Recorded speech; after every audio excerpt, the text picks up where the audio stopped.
Está funcionando? Esse aqui justamente é o Catecismo Romano. O Catecismo é um compêndio da fé, um compêndio da revelação, que é feito para que a gente possa estudar aquilo que Deus revelou e que nos explica e que mantém sendo transmitido através da igreja. Aí vai vir um protestante qualquer dizer, não, mas isso é a Bíblia.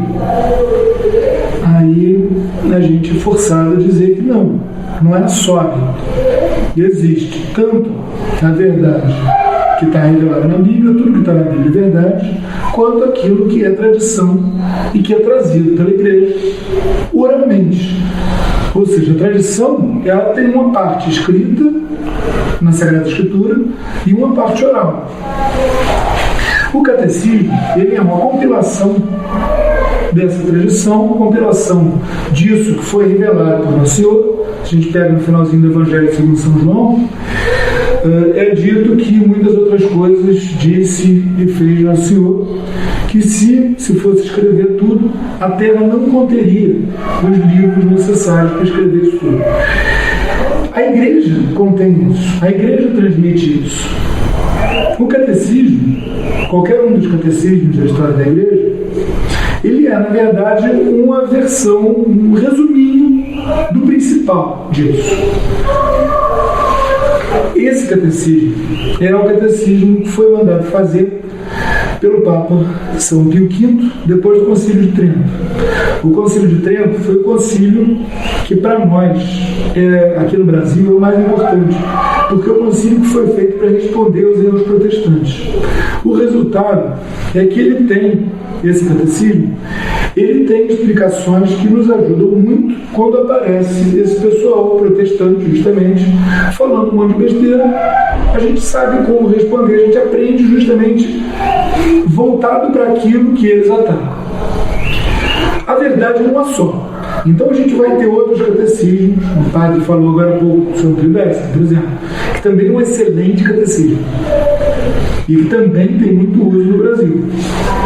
Existe também o catecismo, o novo, do João Paulo II, que é mais voltado para as condições da Europa, porque trata mais de questões de cristologia, coisas que o pessoal lá anda fazendo bagunça. Mas para o Brasil, eu pessoalmente acho que o ideal é o catecismo romano, porque a maior parte dos ataques à fé que a gente encontra são ataques que vêm da parte de protestantes. Então a gente aprender pelo catecismo romano é a melhor opção. Como é o esquema do catecismo, o esquema de estudo dele? O que vem primeiro, o que vem depois, como ele funciona? Bom, a primeira parte do catecismo, ela trata do símbolo dos apóstolos. O que é o símbolo dos apóstolos? É o credo, que agora há pouco na missa a gente estava rezando. Creio em Deus, Pai Todo-Poderoso. A segunda parte do catecismo trata dos sacramentos. O que são os sacramentos? Os sacramentos são aqueles sinais visíveis e eficazes da realidade invisível. Ou seja, o padre vai batizar uma criança. Aquilo é um sinal, como a fumaça é sinal de um fogo. Mas é um sinal eficaz. A fumaça não provoca o fogo. Já o sacramento que é ministrado aqui, ele tem um efeito que é invisível, um efeito no céu. No batismo, o que o padre está fazendo ali, que se vê fisicamente, naturalmente, é derramar água e falar as palavras do batismo. Agora, o efeito daquilo é muitíssimo maior.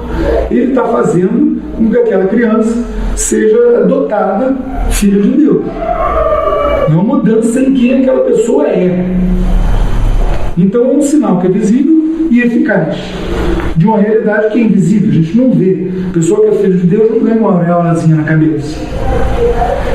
Então a segunda parte do catecismo trata justamente dos sacramentos,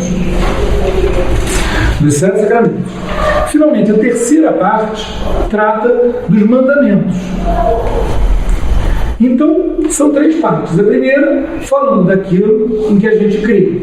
A segunda, falando daqueles modos que Deus nos dá para a gente atingir a graça, crescer na graça. A terceira parte, falando daquilo que Deus nos diz que nós devemos fazer, os mandamentos. E a quarta parte fala da oração. Quer dizer, daquilo que vem da gente.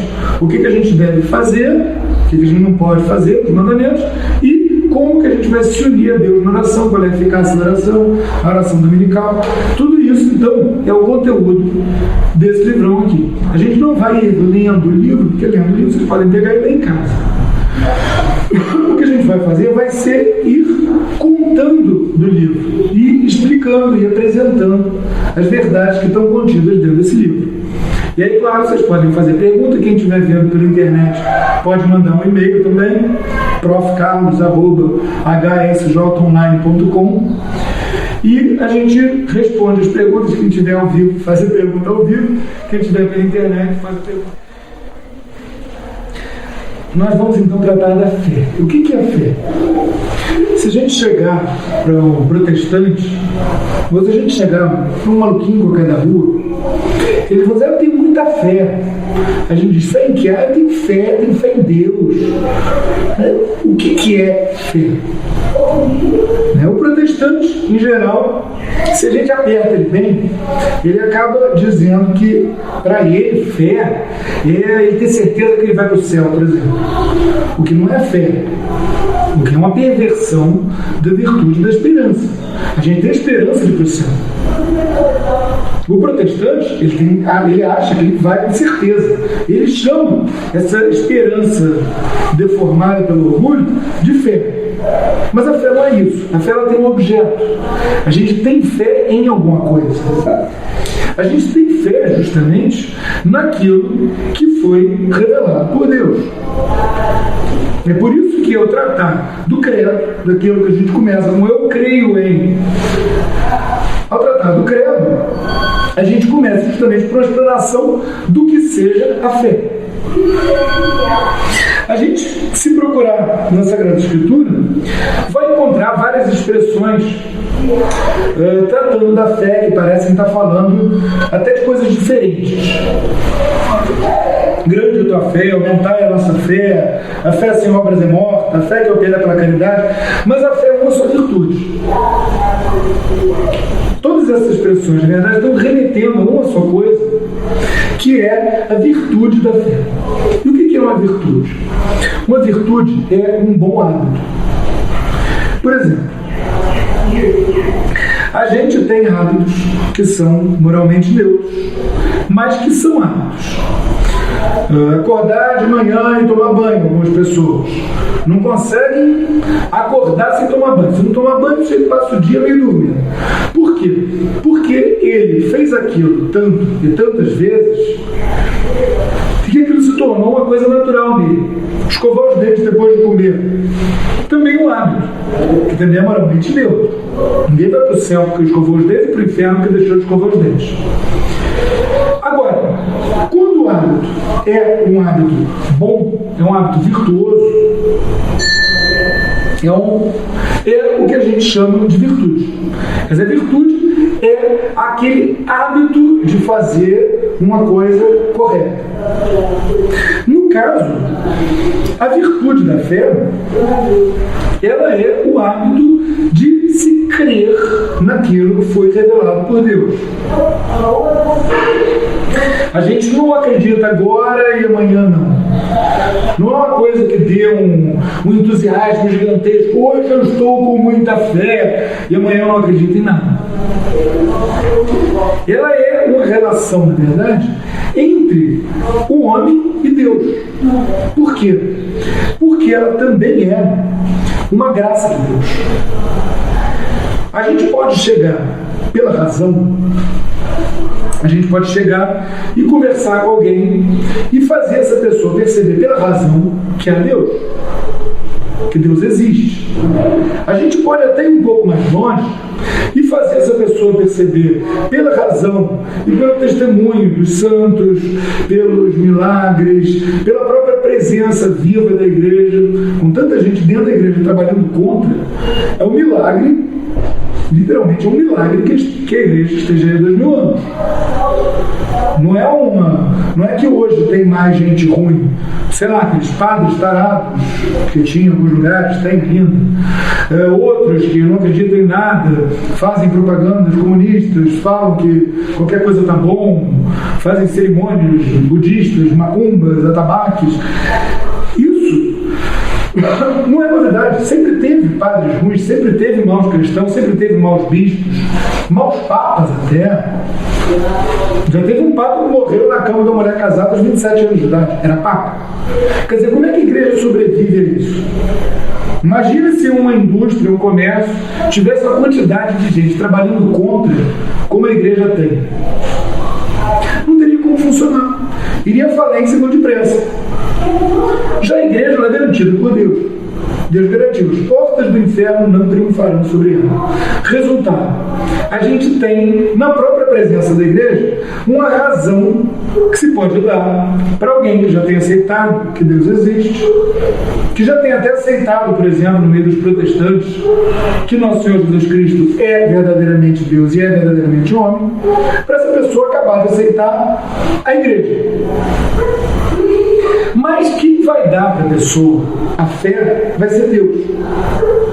Ela pode ter essa aceitação racional, mas o próximo passo corresponde em ela aceitar essa graça da fé que Deus vai dar para ela, que é uma coisa mais profunda do que o conhecimento racional. Então, por isso, quando a gente diz eu creio, no primeiro artigo do Símbolo dos Apóstolos, creio em Deus Pai Todo-Poderoso, Criador do céu e da terra. O que quer dizer isso? Quer dizer que não se trata apenas de uma conclusão racional que se tenha chegado. Não se trata apenas de uma coisa que você ouviu falar e por falta de quem diga uma outra que funcione melhor para a gente toca. Não, creio quer dizer eu acredito verdadeiramente, com toda a minha alma, com todas as minhas forças, todo o meu coração. Por que eu acredito? Porque eu aceitei essa graça da fé. A crença racional a gente pode ter. A gente olha, a gente vê as árvores, a beleza das flores, a ordem do mundo. A temperatura do mundo nunca muda muito. Hoje está frio, mas ontem também estava frio. A temperatura não muda de 200 graus para 200 abaixo. Por quê? Porque é uma ordem. Se é uma ordem, é alguém que ordenou. Dá para acreditar racionalmente que há um Deus. Mas quando a gente diz creio, a gente está indo muito mais longe disso. A gente está falando da nossa aceitação em fé. A nossa aceitação pela graça dessa verdade revelada que é a existência de Deus. E mais ainda, não é que a gente esteja simplesmente pensando naquilo, a gente julga que existe. Não. Quer dizer que a gente aceitou aquilo como uma coisa que, para nós, pela graça da fé, é tão certo quanto a existência do ar que nós respiramos.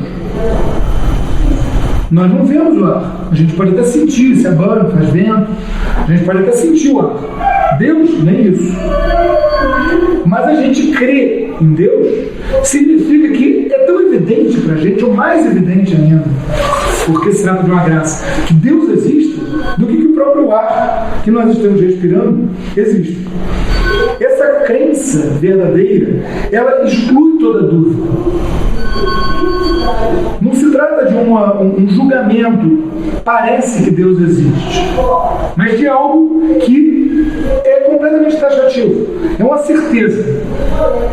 E é por isso que é uma graça de Deus, porque pela razão a gente pode chegar à conclusão que Deus existe. Pela razão, vendo o testemunho dos santos, vendo os milagres, vendo a presença da igreja, a gente pode chegar à conclusão que a igreja está certa.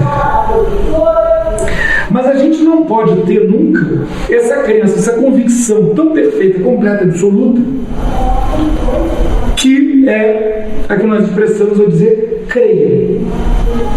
Por quê? quê que ela exclui completamente toda dúvida? Por causa da autoridade divina. Porque ela vem de Deus. É uma crença que vem de Deus, é uma crença revelada por Deus e que em nós vive pela graça divina da fé. A gente sempre acredita em alguma autoridade. Por exemplo, eu hoje de manhã vi que entrou em erupção um vulcão no Havaí. Há pouco tempo atrás, teve um terremoto e um maremoto no Japão.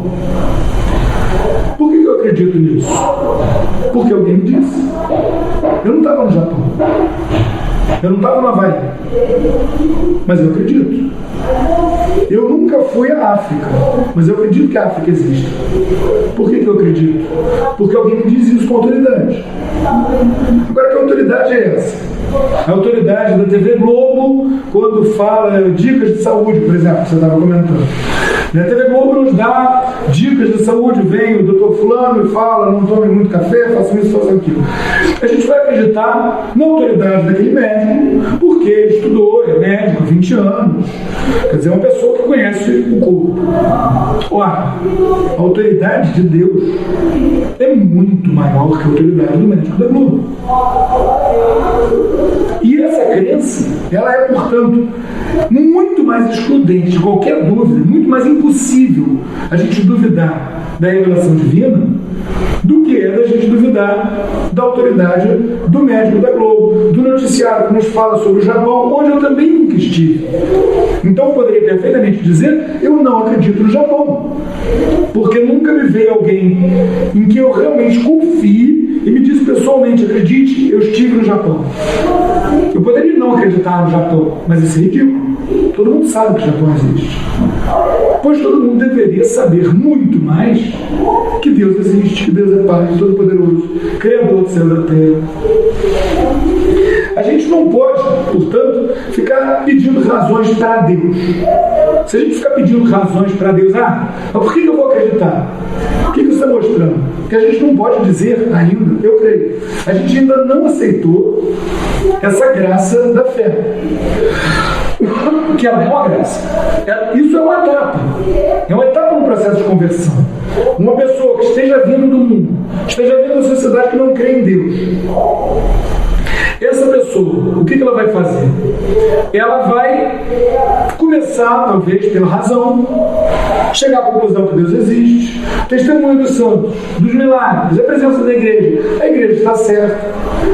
E aí ela julga que a igreja está certa, julga que Deus existe. Se então ela aceitar a graça da fé, aí ela vai poder dizer, eu creio. E aí ela vai poder fazer essa profissão de fé, essa confissão da fé.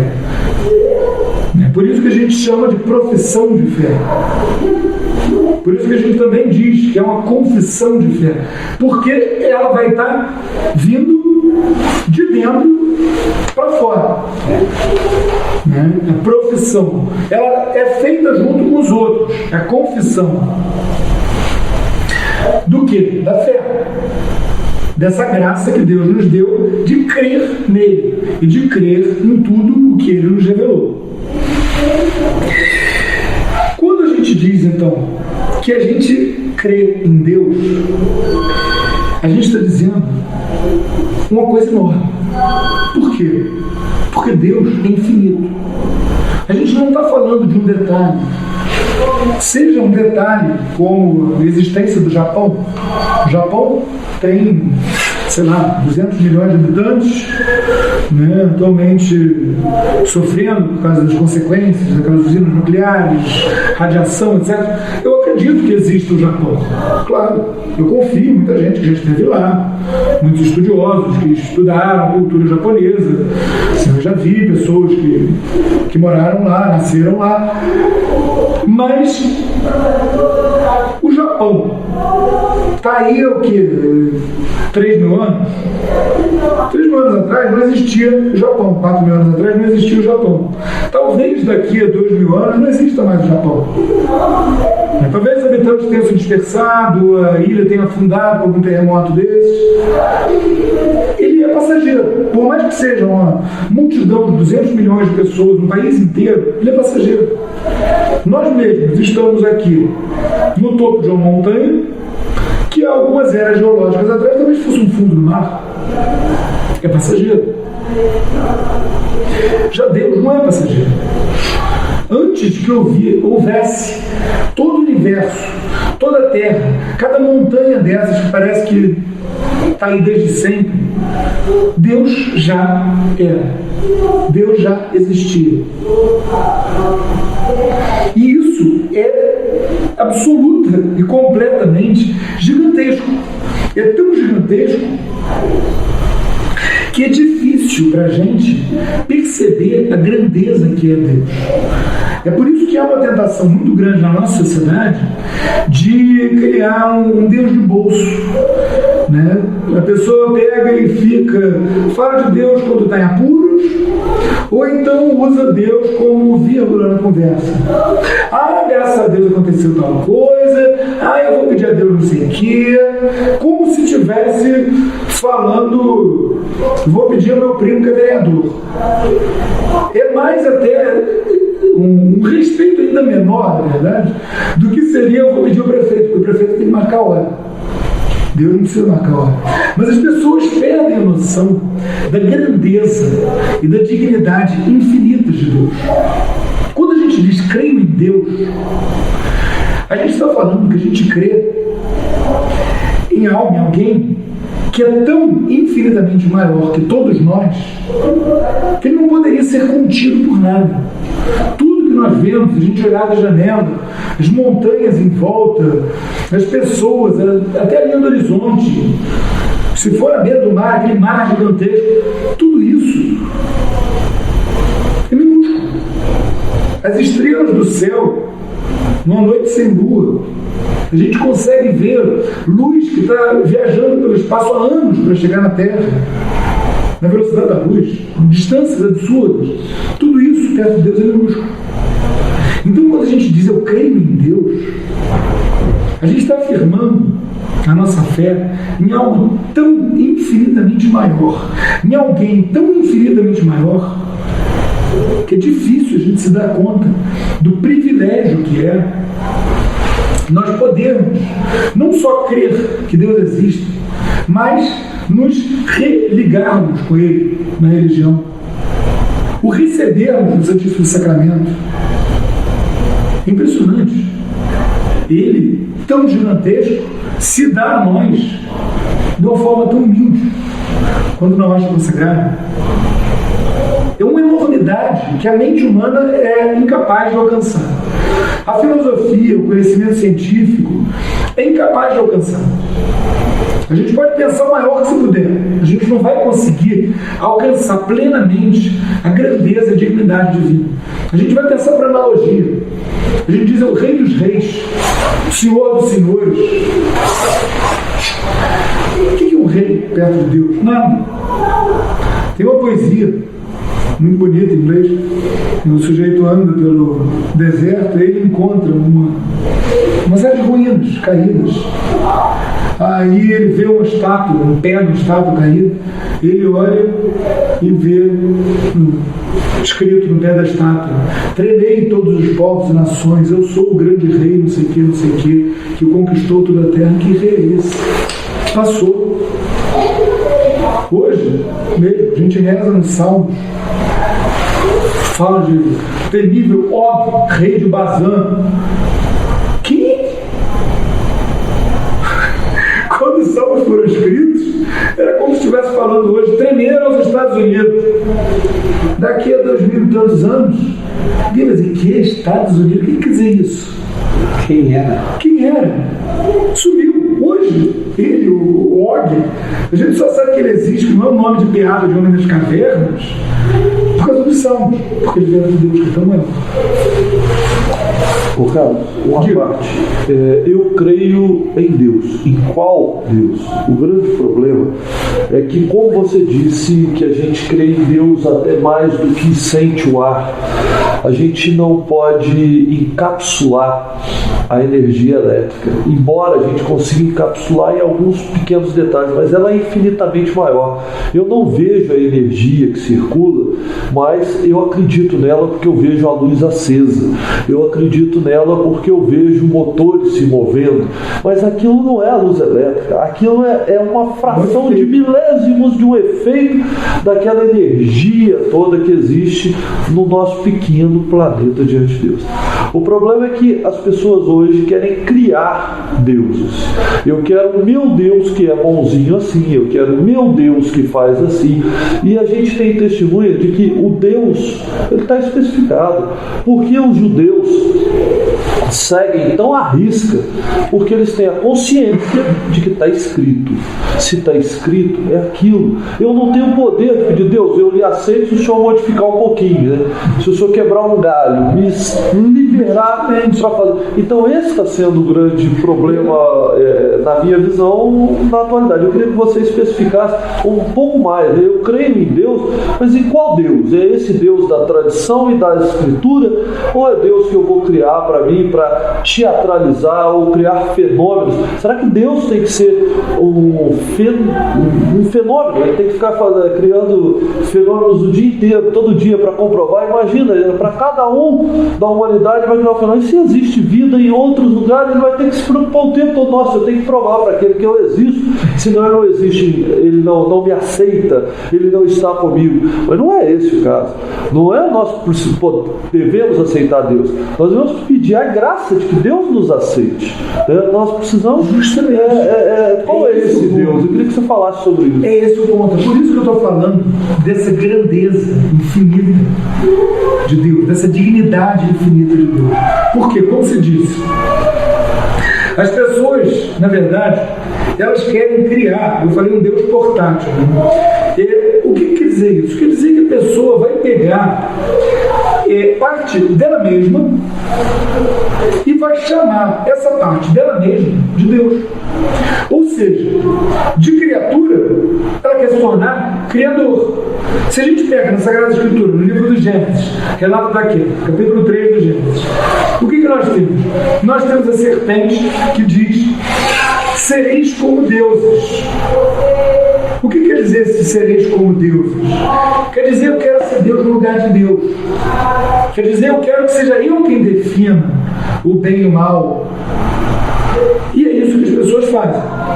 Tanto o protestante, que vai pegar a Sagrada Escritura fora do contexto dela, porque a Escritura tem um contexto da tradição. Fora do contexto da tradição, não tem como entender. A gente vê no livro dos Atos, capítulo 8, versículo 30, estava o apóstolo São Filipe viajando. Ele encontra um eunuco que está lendo a Sagrada Escritura, livro do profeta Isaías. Aí ele chega e pergunta: você está entendendo o que você está lendo? O cara responde: como posso entender se não há quem me explique? E é exatamente isso que acontece. O cara pega a Bíblia fora do contexto da tradição, ele não vai entender, ponto. Impossível. A não ser que Deus ilumine ele, dê a graça de levar para a igreja, ele vai usar aquilo para criar um Deus à imagem e semelhança dele. E é por isso que, se a gente vem na igreja, a gente vai encontrar lado a lado o chato que gosta de livro e que fica lendo, fica estudando, que nem eu. A dona de casa que só pensa no trabalho dela, no cuidado com os filhos. O trabalhador braçal que só pensa em conseguir fazer a família dele viver de uma maneira decente. O comerciante que não tem tanto interesse por estudos, mas tem interesse pela área dele, quer conhecer mais. O trabalhador especializado que não é nem como comerciante, nem como intelectual, mas está entre os dois. Ou seja, a gente tem todos os tipos de pessoa. A pessoa que se preocupa mais com o pecado da carne, a pessoa que se preocupa mais com o intelecto, cada um, todo mundo, basicamente. É isso que quer dizer católico. Todo mundo. A gente encontra todo mundo na igreja. Agora, se a gente vai numa seita crente, se a gente vai numa seita qualquer dessas orientalóides, o que a gente vai encontrar? A gente vai encontrar um tipo de pessoa. O sujeito que acha que a sociedade hoje em dia é uma pouca vergonha, tinha que acabar com isso, e é só maluquice, tinha que pegar, e mulher fica trancada dentro de casa. Esse cara vai achar uma seita crente em que todo mundo pensa igual a ele. Agora, o outro, que é o contrário, ele é homossexual, quer viver de maneira promíscua, ele vai achar uma seita crente que aceita e bate palmas para isso. No Rio existe a comunidade cristã gay, por exemplo, que evidentemente não se dá muito bem com a Assembleia de Deus. Porque cada uma serve para um determinado público. Por quê?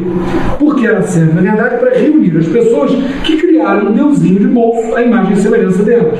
Ao invés de aceitar Deus verdadeiramente, quer dizer, de aceitar a graça da fé, que faz com que a gente possa dizer, creio em Deus, que é essa coisa infinita, que é esse ser infinito, infinitamente simples, e tão maior do que todos nós, que todo mundo reunido, o cara pensa, eu quero a Gretchen, aquela cantora. Ela foi convidada para posar nua para uma revista. Aí disse ela que perguntou para Deus. Eu acho que ela perguntou assim, ei, posso? Perguntou para dentro do bolso dela. Porque veio uma vozinha que disse, pode. Aí ela foi e posou nua. Posou nua junto com a filha, se não me engano, inclusive. Quer dizer, é um Deus criado em imagem e semelhança dela. É um Deus com D minúsculo. Ela não poderia dizer, creio em Deus. Por quê? Porque, na verdade, ela não aceitou essa graça da fé. Ela não aceitou essa graça de perceber, seja por um átomo, queria mudar a vida dela inteira, o quanto Deus é grande, o quanto Deus é infinitamente digno, infinitamente maior e melhor, perto de quem a gente não tem como se achar o tal. Eu sou tal, eu tenho um carrão e eu tenho uma mulher lindíssima e eu faço negócios pela Bolsa de Valores de Tóquio e o que é isso? É nada. É nada. É muito legal a gente ter um carrão, eu gosto muito do meu Jeep, por exemplo, pegar e subir pelas pirandeiras, sentir aquele motor potentíssimo, é um barato. Agora, ele me faz ser maior do que eu? Não. Ele me faz chegar perto de Deus, pelo amor de Deus, ela sabe. A dignidade de Deus é muito maior do que a dignidade do presidente da República, de todos os presidentes da República multiplicados um pelo outro. É infinitamente maior do que isso tudo. Então, a pessoa que cria um deusinho para consumo próprio, a imagem e semelhança dela mesma, o deusinho que diz que ela pode posar pelada, ou o deusinho que diz que ela tem que andar de terno e gravata e que a mulher não pode cortar o cabelo, ou o deusinho que diz que ela não tem galho não, se você não der certo agora, na próxima encadernação você vai melhor, ou o deusinho que diz que a única coisa importante é estar com a barriga cheia. Esses deusinhos todos, eles são falsos deuses, eles são criações do homem.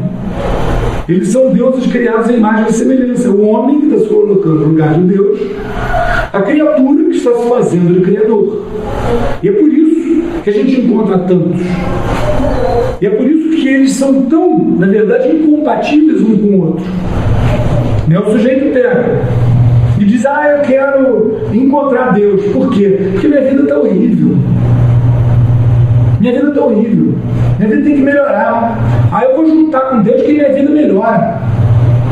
O que é isso? O que ele está querendo? Ele está querendo Deus ou ele está querendo uma muleta, um empurrãozinho? Ou outro que pega e diz, eu vou orar para que o Espírito Santo me ilumine e eu vou ler a Bíblia e vou entender. para mim, isso é de uma soberba tão absurda. Porque ele está dizendo que se eu faço, meu cachorro vem, ele faz, o Espírito Santo vem. Quer dizer, o Espírito Santo para ele é um cachorrinho que vem quando ele quer. Tinha um escritor inglês, C.S. Lewis, o cara que fez esses livros das Crônicas de Nárnia, fizeram um filme agora. Ele dizia que ele dá graças a Deus pelas orações que Deus não atendeu. Porque tanta besteira que ele pediu, tão bom que Deus não tenha atendido. Porque Deus sabe muito melhor que a gente do que a gente precisa. Né? Eu quero Deus para ele me botar para frente, para ficar cheio de grana. Será? Será que se for ajudar a fazer isso, vai ser Deus mesmo? Pouco provável. A não ser que Deus tenha algum propósito para aquela grana. O cara vai ganhar aquela grana para ele usar aquilo para alguma coisa. Estava aqui o padre agora há pouco falando da construção da igreja. Vai que Deus enriquece um cara que vai deixar o testamento dele para a construção da igreja. Um dia esse cara morre, aí na hora que está precisando para fazer a construção da igreja aparece uma bolada. Por exemplo.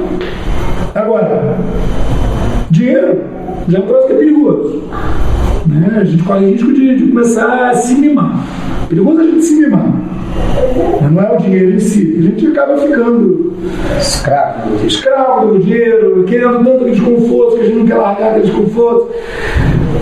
Então, o cara ganhar dinheiro não vai ser Deus que ele vai pedir ajuda. O dinheiro vai ser do andar de baixo, o príncipe desse mundo. Mas, em geral, o cara vai dizer que ele vai pedir para Deus, para ele melhorar de vida. Por quê? Porque o que ele está fazendo é projetando os desejos dele e chamando ele de Deus. Está criando esse deusinho de bolso criado à imagem e semelhança dele, que manda ele crer no que ele já acredita. Se ele acredita que está tudo um pouco de vergonha, então o deusinho dele diz que não pode beber cerveja, a mulher tem que usar saia comprida, não pode cortar o cabelo. Se ele diz se ele acha que o mundo é um lugar horrivelmente intolerante, o deusinho dele vai dizer que tem que passar a mão na cabeça de todo mundo, é tudo lindo. Ou seja, o cara vai estar criando um deusinho mais semelhança dele. Ele não vai estar crendo em Deus. Porque crer em Deus implica justamente na aceitação dessa graça de perceber o infinito que é Deus. Que é assim, quando a gente se coloca diante de um céu estrelado, no interior, longe da cidade, céu estrelado sem lua, a gente vê aquela imensidão de estrelas. E é evidente que Deus é tão maior do que aquilo tão imenso. Isso é crer verdadeiramente em Deus. Esse conhecimento vai ser sempre imperfeito. Quer dizer, a gente nunca, enquanto a gente está aqui, a gente não tem como, pela razão, ter um conhecimento completamente perfeito.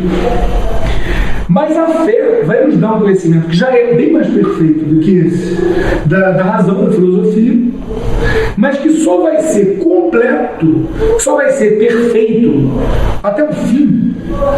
Quando? No céu. É o que se chama de visão beatífica.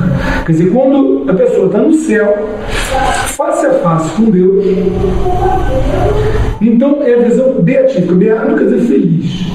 Beatífica que faz feliz. Por quê? Porque tudo que é bom, tudo que é belo no mundo, é bom porque é um reflexo de Deus. É belo porque é um reflexo de Deus. Aí você pode dizer, mas até a mulher que me bota em tentação é um reflexo de Deus. A beleza dela é. O uso desordenado não. Mas a beleza dela é. Como a beleza da flor, como a beleza da montanha. A gente pode e deve dar graças a Deus porque há moças muito bonitas. A gente não pode cair na tentação desordenada em função disso. Mas então tudo isso que tem, que é um reflexo dessa beleza de Deus, no céu, na visão beatífica, a gente vai estar face a face com o verdadeiro. E como a gente pegar um pedaço de metal não muito bem polido, a gente vê um reflexo da pessoa, da paisagem. O maior bem que tem na Terra, o mais belo que tem na Terra, em relação ao bem e ao belo que é Deus, são assim. Então, esse conhecimento perfeito de Deus, a gente vai ter no céu. Na terra, à medida que a gente conseguir crescer em santidade, em aceitação da graça de Deus, a gente pode ter mais e mais desse conhecimento.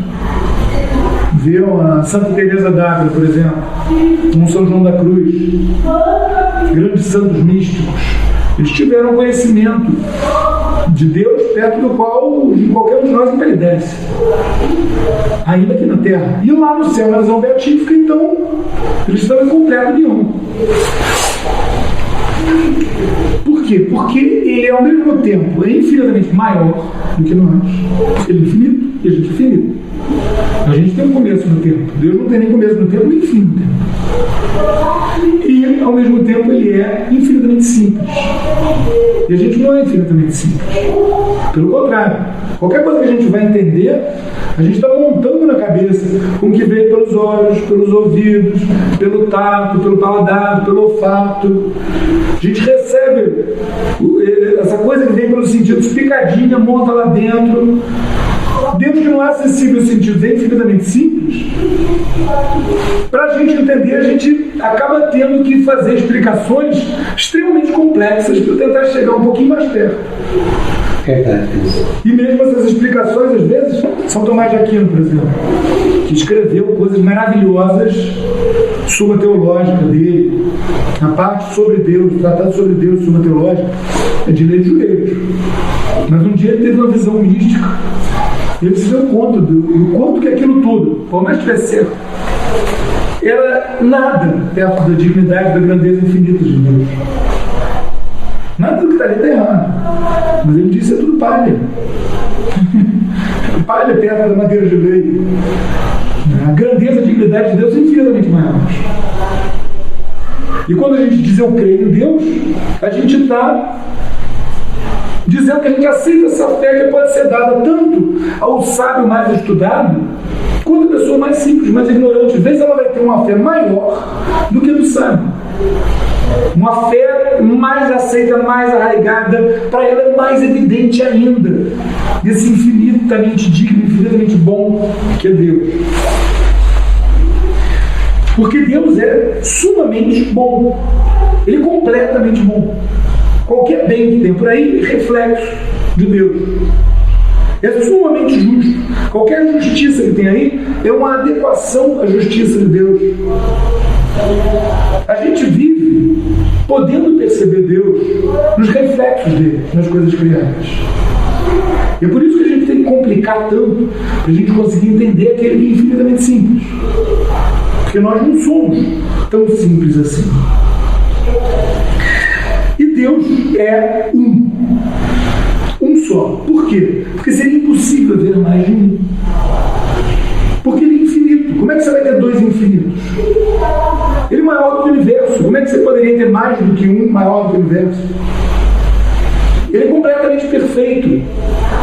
Como é que você poderia ter dois completamente perfeitos? Estariam um em choque com o outro, não seriam perfeitos? Então Deus é uno. Ele é uno em natureza, ou seja, não tem várias naturezas dentro da divindade, só tem uma natureza. Natureza é o que a gente fala, natureza humana, é o que faz com que nós sejamos homens. A natureza do cavalo faz com que ele queira correr. A natureza da planta faz com que ela cresça. Ele é uno em substância. Substância é o que uma coisa é. Ele é uno em essência. Quer dizer, não há mais do que um Deus. É impossível que houvesse mais do que um Deus. Se houver mais do que um Deus, não é Deus. É outra coisa. É uma criação nossa, é uma projeção, como acontece, por exemplo, nos vários panteísmos, né? A gente pegar na macumba, no hinduísmo, eles vão nas religiões dos gregos, dos romanos, né? Eles tinham, na verdade, coisas que eram aspectos do ser humano que se projetavam e se chamavam de Deus. Então a sabedoria do ser humano era a deusa Atena. A força do ser humano era o deus Zeus. A inventividade do ser humano era o deus Hefestos. E aí, se você for ver, vai ter exatamente a mesma coisa no panteão dos africanos, no panteão dos hinduístas. Eles vão pegar aspectos do homem e fazer um deusinho de algibeira. Só que vão juntar, né?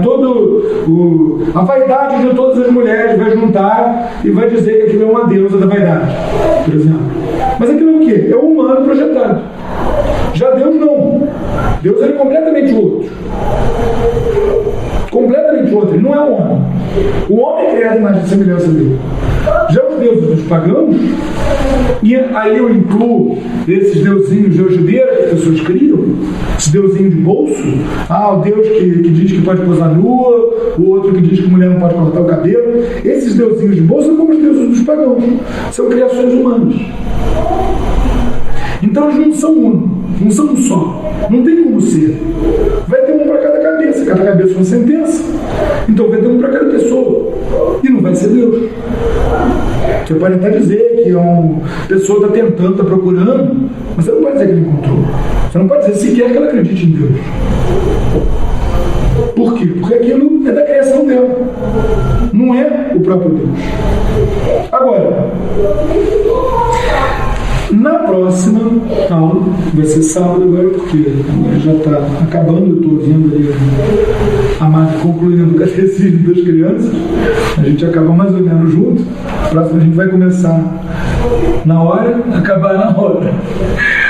Aí a gente vai começar a entrar na questão da Santíssima Trindade. Porque se começar a entrar na Santíssima Trindade agora, não vai dar para avançar muito. Mas a gente já percebeu essa unidade e unicidade de Deus. E eu já tentei explicar, não sei em que medida eu consegui, o que quer dizer essa aceitação da fé, da graça da fé, que faz com que a gente diga eu creio em Deus. Aí a gente vai continuar na próxima. Eu creio em Deus, Pai. Que já vai nos ajudar a avançar e adentrar nesse mistério da Santíssima Trindade. Deixa eu só te falar uma coisa. São Tomé. Certo? Certo. Explique o que São Tomé sentia na época que ele vivia com Cristo. Que ele colocou em dúvida, certo? O que ele colocou em dúvida foi a ressurreição. Por quê? O que aconteceu? Excelente ponto. Vai chegar ao ponto que ele fez a pergunta para você. Excelente ponto. O que aconteceu? Nosso Senhor ressuscitou. Ele apareceu aos discípulos. Mas São Tomé não estava lá. Aí São Tomé chegou, os discípulos estavam todos dizendo: olha, apareceu, Nosso Senhor apareceu, ele ressuscitou de verdade. Aí ele disse: olha, eu só acredito se eu puder botar o dedo dentro da ferida. Por quê? Porque ele sabia que Nosso Senhor tinha morrido. E ele não tinha coragem de querer aceitar aquilo que ele ainda não tinha tão completamente da ressurreição de Cristo. Você vê que todos os apóstolos, na verdade, eles só foram ter a perfeita aceitação, o dom da fé verdadeira, completa. Como que veio? Veio amanhã, Pentecostes, quando o Espírito Santo desceu e deu forma à igreja. O Espírito Santo está para a igreja como a alma está para o corpo. Quer dizer, eles já tinham tido, Nosso Senhor já tinha falado. Ele já tinha falado, mas São Pedro negou Cristo por 3 vezes, enquanto Nosso Senhor estava no Calvário. São Tomé, será que ele ressuscitou mesmo? Ia ser tão bom se tivesse ressuscitado, mas eu não quero acreditar nisso, porque eu tenho medo de me enganar e de chegar um palhaço qualquer dizendo que é ele. E os outros todos, porque eles querem acreditar, terem acreditado. Eu tenho uma dor horrorosa de ver que não é ele. É isso que São Tomé temia. Aí apareceu no Senhor. E o que ele disse? Ele disse a mesma coisa que a gente diz na grande elevação na missa: Dominus meus et Deus meus, és o meu Senhor e meu Deus. Isso é até uma coisa interessante, porque na missa, aqui na região, né, o pessoal diz: meu Senhor e meu Deus, creio, mas aumentar minha fé. É isso? Quando na verdade, em latim, tem uma indulgência. Se a gente disser isso toda missa, a gente ganha uma indulgência. Em latim, Dominus meus, Deus meus. Isso é o caso nominativo, quer dizer, é o sujeito da frase. O predicativo do sujeito, quer dizer, este é o meu Senhor e o meu Deus. A gente não está dizendo, ó meu Senhor e meu Deus, que é o que se intui, né? Quando você diz, ó meu Senhor e meu Deus, eu creio, mas aumentar a minha fé. Não, a gente está dizendo, esse é o meu Senhor e meu Deus. Tem certeza. Esse é. A gente não está se dirigindo a ele, a gente está afirmando que ele é. Você não põe em dúvida. Justamente. Então foi isso que São Tomé disse. Esse é o meu Senhor e o meu Deus. Aí naquele momento ele creu. Quer dizer, foi naquele momento que ele aceitou essa graça da fé. O que Nosso Senhor disse? Que ele era feliz por ter visto e crido. E mais feliz ainda é quem crê sem ter visto. Ou seja, quem aceita essa graça da fé, sem essa dúvida, sem esse medo, quem dá esse passo de se abrir para a aceitação dessa graça da fé. Eu vejo que eu não tenho fé, eu estou com fé, porque a fé é vacilante. A fé, desde São Pedro, negou Cristo por 3 vezes por um vacilo da fé. São Tomé negou não acreditou por um vacilo da fé. Se disserem, fulano ganhou na Mega Sena, você fala, é a primeira coisa que eu só acredito vendo. Né? Então a fé, ela é um exercício, ela é uma necessidade que nós temos de lutar contra o nosso vacilo, contra o nosso ser vacilante e imperfeito, porque senão seríamos perfeitos.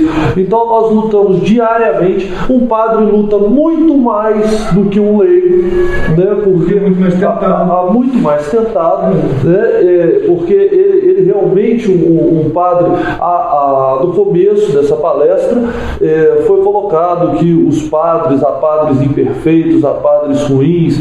Eu não vejo exatamente como ruim ou imperfeito, mas eu vejo como grandes homens tentados ali, porque eles estavam no caminho, e o caminho contrário é desviá-lo disso, né? Não ser meio para nos levar à fé, a Deus, né? Então a nossa fé é uma comprovação desde sempre de que a nossa fé é vacilante. Por isso nós precisamos, não adianta eu ter fé e não frequentar a igreja, eu ter fé e não ir à missa, eu ter fé e só pedir a Deus por mim ou por algum outro. Isso não é fé, isso é uma troca, né? Agora, eu preciso ter fé. E qual é essa fé? Essa fé sem ver, essa fé sem pedir. O ver de São Tomé, eu só acredito vendo, eu só tenho fé se Deus me der. Será que eu sou o São Tomé piorado? Eu só tenho fé se Deus me der. Se Deus me der isso, eu faço aquilo. Se Deus me der aquilo, eu faço aquilo outro. E se Deus me tirar a vida ao invés de me dar? Eu terei fé? Eu tive tempo para exercitar minha fé? É como o livro de Jó. Jó tinha tudo: casa, fazenda, filhos. E Deus deixou o demônio tirar tudo dele. Ele perdeu tudo que ele tinha. Menos uma coisa: a fé. Mas ele não renegou a Cristo. Justamente, ele não negou. Agora, a fé, justamente, ela é uma virtude. Uma virtude é um hábito. Então, a fé, a gente deve, sim, se dar conta que não é uma coisa uma tatuagem. É como você diz, é uma briga cada dia, é uma graça que a gente tem que continuar aceitando. A gente tem que ter o hábito de aceitar essa graça. Às vezes, a gente vai passar São João da Cruz, fala da noite escura do Espírito, quando parece que não há nada. Uma aridez espiritual, em que você reza, e a impressão que você tem é que você está batendo na parede, que você não vai a lugar nenhum com aquilo. E é nessa hora que é ainda mais valioso você procurar essa graça da fé. Você não cair na tentação de achar que a fé é uma coisa que você constrói, mas você perceber que a fé é uma graça que Deus dá e que você aceita, você abre para ela entrar. Não é uma coisa que você tem porque você herdou do seu pai. Não é uma coisa que você tem porque você uma vez chegou àquela conclusão. Mas é uma coisa que você vai a cada dia aceitar aquela graça, a cada dia renovar aquela graça.